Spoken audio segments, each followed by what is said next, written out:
Sometimes the thing people love the most can take their life.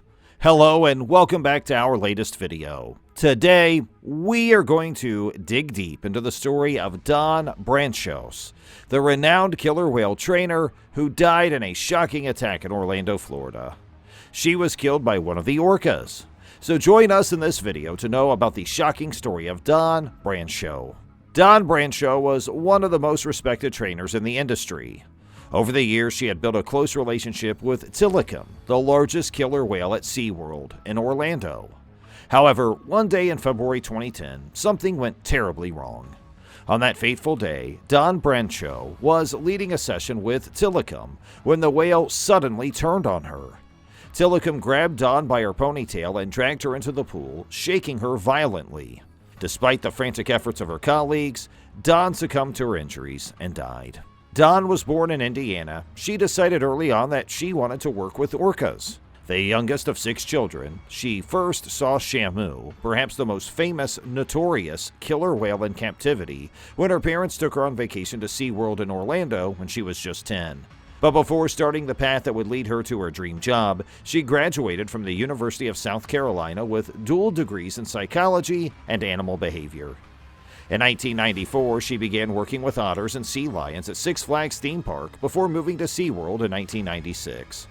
That same year, she married SeaWorld stunt skier Scott Brancheau and began working with orcas, which she loved. It didn't take long for Dawn to become the face of SeaWorld.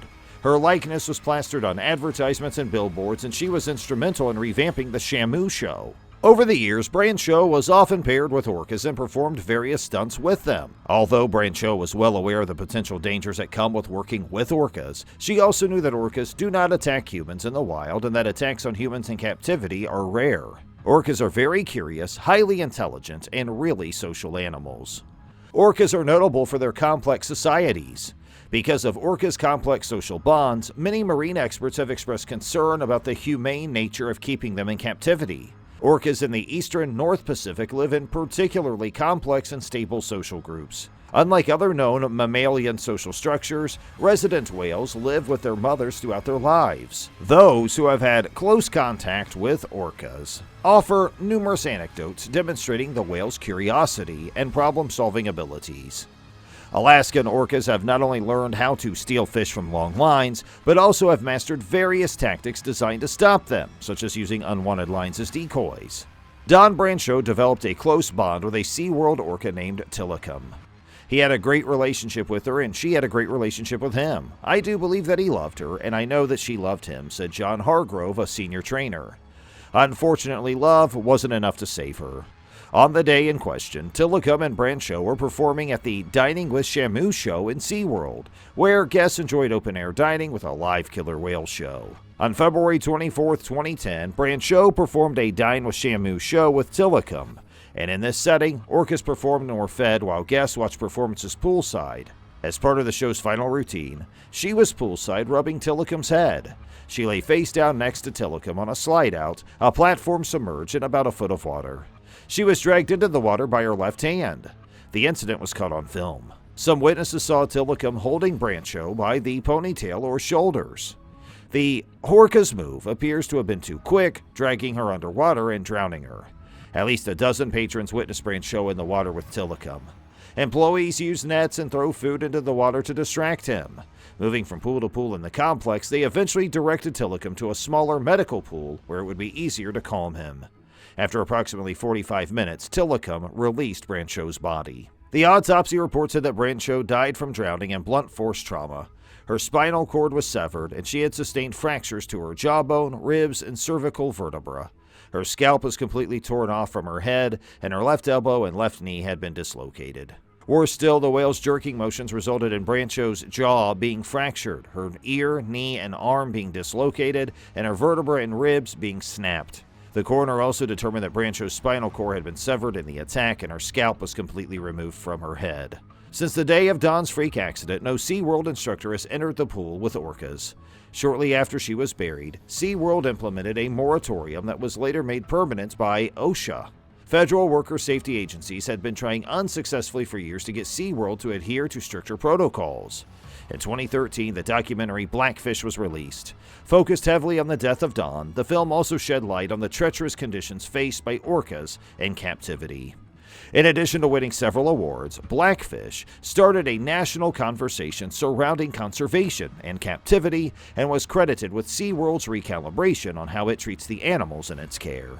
In 2016, SeaWorld announced it would stop breeding orcas in captivity, and many of the park's theatrical shows featuring orcas have been subsequently retired or completely eliminated. The few remaining orca displays more closely resemble their natural behavior in the Pacific Northwest, where orcas are normally found in the wild and no interaction between humans and orcas is permitted. SeaWorld has also pledged to no longer receive orcas that were caught in captivity, and their focus is now on conservation and rehabilitation of the orcas in their care. As for Dawn Brancheau, her family would prefer to focus on how she lived rather than how she died. In 2016, her family created an eponymous foundation in her honor. Its mission, they said, is dedicated to improving the lives of children and animals in need, and in inspiring others to follow their dreams and promoting the importance of community service. 2 decades before Dawn's death, a 20-year-old student was also killed by Tilikum and 2 other whales at Sealand of the Pacific and British Columbia, Canada. On February 20th, 1991, just as the final killer whale show finished for the day, Kelty Byrne, who had worked part-time at the public aquarium, was tidying up when she slipped and fell into the pool. Before she could haul herself back onto dry land, one of the whales had pulled her in. Steve Huxter, the head of animal training at Sealand at the time, said they never had a plaything in the pool that was so interactive. They just got incredibly excited and stimulated. She managed to reach the surface twice, her terrified screams for help echoing around the pool. After 10 minutes of being thrown around by Tilikum and the 2 other whales, Haida II and Nukta IV, Kelty bobbed to the surface for a final time. This time she was silent. The student had drowned. Eyewitness Nadine Callan said at the time, she went up and down 3 times. The trainers almost got her once with the hook pole, but they couldn't, and the whales were moving so fast. An inquest found that the orcas had prevented Kelty from getting out of the pool and ruled her drowning death an accident. The incident sent shockwaves through the industry, and the entire world was left shaken. Investigations were launched, and a lot of attention turned to SeaWorld and its practices. Questions were raised about whether the whales should have been kept in captivity and whether Dawn was adequately trained and prepared for the risks involved. The story of Dawn Brancheau's tragic encounter with Tilikum is one that still stirs emotions, even years after her death. It serves to highlight the dangers involved in working with wild animals and how quickly things can go wrong. Despite the intense scrutiny and criticism that SeaWorld faced, the park continued to defend its practices of keeping killer whales in captivity. The park stated that it was committed to ensuring the safety of its staff and animals, and that it would continue to work towards improving standards and practices. In conclusion, Dawn Brancheau's story is one of great tragedy, but it also serves to remind us of the importance of respecting and treating wild animals with care and caution.